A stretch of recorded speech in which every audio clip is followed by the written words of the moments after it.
Hello बच्चों, good morning. आज आप लोग सोशियोलॉजी में न्यू टॉपिक पढ़ेंगी। टॉपिक का नाम है आपका जाति आधारित आंदोलन। जाति आधारित आंदोलन में आप लोग दो आंदोलन पढ़ेंगे। फर्स्ट है आपका दलित आंदोलन और सेकंड है आपका पिछड़ा आंदोलन। ठीक है, तो हम इस वीडियो में किसकी चर्चा करेंगे? दलित आंदोलन की। दलित आंदोलन को कई नामों से जाना जाता है, जैसे दलित, अस्पृश्यता, अनुसूचित वर्ग। ठीक है, अब हम यहाँ पर पढ़ते हैं कि दलित वर्ग किसे कहते हैं। ठीक है, उसके बाद हम पढ़ेंगे दलित वर्ग का आंदोलन। ठीक है, तो पहले हमको क्या समझना है, दलित वर्ग किसे कहते हैं, तब हम इसके आगे पढ़ेंगे कि दलित वर्ग का आंदोलन। ठीक है, दलित वर्ग में वो जातियाँ आती हैं जिन्हें हिंदू स्मृतियों में अपवित्र मान लिया गया है। यानी दलित वर्ग हम उन्हें कहते हैं जो हिंदू धर्म की स्मृतियाँ जो हैं उसमें उनको अपवित्र मान लिया गया है। इस श्रेणी में वे जाति आते हैं जो अपवित्र व्यवसाय के द्वारा आजीविका चलाते हैं। क्या करते हैं? आजीविका चलाते हैं। परंपरागत रूप से जिन्हें मोची, भंगी, चमार, डंगारी, सौरी, हेला आदि को जातिगत नामों से संबोधित किया जाता है। ये सभी लोग दलित वर्ग के अंतर्गत आते हैं। कौन कौन से? मोची, भंगी, चमार, डगारी, सौरी, हेला, इन सब जातियों को हम दलित जाति या अस्पृश्यता या अनुसूचित जाति के नाम से संबोधित करते हैं। ये लोग अपने परंपरागत सेवा कार्यों के अतिरिक्त भी कृषि मजदूरी जैसे कार्य को भी करते हैं। यानी जो दलित वर्ग हैं ये लोग अपने परंपरागत कार्य के अंतर्गत कुछ अतिरिक्त कार्य भी करते हैं, जैसे कृषि का काम करेंगे, मजदूरी का काम करेंगे। ठीक है, मछली पालन का काम करेंगे, चमड़े का काम करेंगे, इत्यादि कार्य करते हैं जिससे अपनी जीवन को चलाते हैं।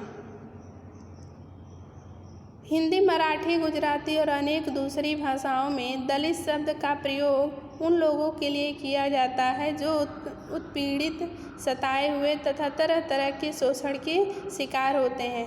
हमने ऊपर आपको बताया कि दलित वर्ग के अंतर्गत जितने भी आते हैं, मोची, भंगी, चमार, डांगरी, सौरी, हेला। तो अगर हम बात करते हैं हिंदी, मराठी, गुजराती में, तो दलित वर्ग उनको कहा जाता था या उन लोगों को दलित शब्द का प्रयोग किया जाता था जो लोग उत्पीड़ित थे समाज में, समाज द्वारा उनको सताया जाता था या समाज द्वारा उनका तरह तरह से शोषण किया जाता था। उन लोग को दलित शब्द से संबोधित किया जाता था। अस्पृश्यता कही जाने वाली जातियों के लिए कम से दलित जाति कहा जाने लगा। यानी जो अस्पृश्यता कही जाने वाली जो भी जातियाँ हैं उनको कब से दलित जाति कहा जाने लगा, इसका कोई भी प्रमाणित विवरण आज तक नहीं मिला है। यानी अस्पृश्यता जाति को कब से दलित जाति कहा जाने लगा, इसका कोई भी आज तक हमको प्रमाण नहीं मिला है। कुछ लेखक ये मानते हैं कि 19वीं सदी में सबसे पहले ज्योतिबा फूले ने अस्पृश्यता जाति को दलित जाति के नाम से संबोधित किया है। ये प्रमाणित नहीं है, लेकिन कुछ लेखक इस बात को मानते हैं कि जो आपका अस्पृश्यता जाति है उनको दलित जाति के नाम से ज्योतिबा फूले ने सबसे पहले क्या किया था? संबोधित किया था। ठीक है, क्योंकि हमने ऊपर बताया था आपको कि दलित वर्ग को अस्पृश्यता या अनुसूचित जाति भी कहते हैं। तो जो दलित वर्ग है यानी जो अस्पृश्यता वर्ग है उनको दलित नाम से संबोधित ज्योतिबा फूले ने किया था। अनेक दूसरे लेखकों का भी मानना है कि दलित शब्द का प्रयोग बाबा साहब आम्बेडकर द्वारा आरंभ किया गया। किसके द्वारा? बाबा साहब आम्बेडकर के द्वारा। तो बात करते हैं हम जो अस्पृश्यता है आपका, इस अस्पृश्यता को दलित नाम से संबोधित किसने किया था? ज्योतिबा फूले ने। फिर अनेक दूसरे लेखकों का मानना है कि दलित शब्द का प्रयोग बाबा साहब आम्बेडकर द्वारा आरंभ किया गया। लेकिन कुछ अनेक लेखक इसको मानते हैं कि जो अस्पृश्यता है इसका दलित नाम से संबोधित करने वाले बाबा साहब आम्बेडकर हैं।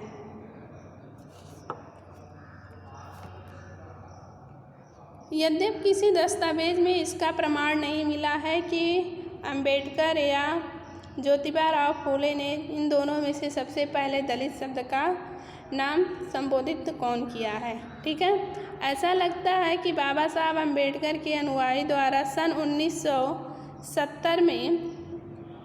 1970 के दशक में बौद्ध धर्म को ग्रहण करने की प्रक्रिया आरंभ की गई थी। उसी समय से अनुसूचित जातियों का राजनीतिक आधार पर दलित जातियाँ कहा जाने लगा।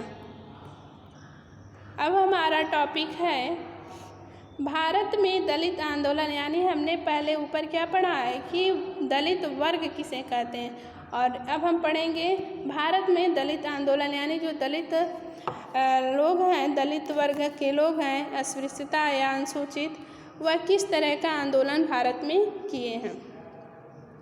भारत में दलित आंदोलन की शुरुआत काफ़ी पहले हो चुकी है। ठीक है, हो चुकी थी। महात्मा बुद्ध और महावीर आज से लगभग 2500 वर्ष पहले जन्म और जाति पर आधारित सामाजिक भेदभाव का विरोध में अहिंसात्मक क्रांति की शुरुआत करके एक समताकारी समाज की स्थापना का प्रयास किया था। उसी समय 19वीं सदी में राजा राम मोहन ने ब्रह्म समाज की स्थापना करके जात पात जैसी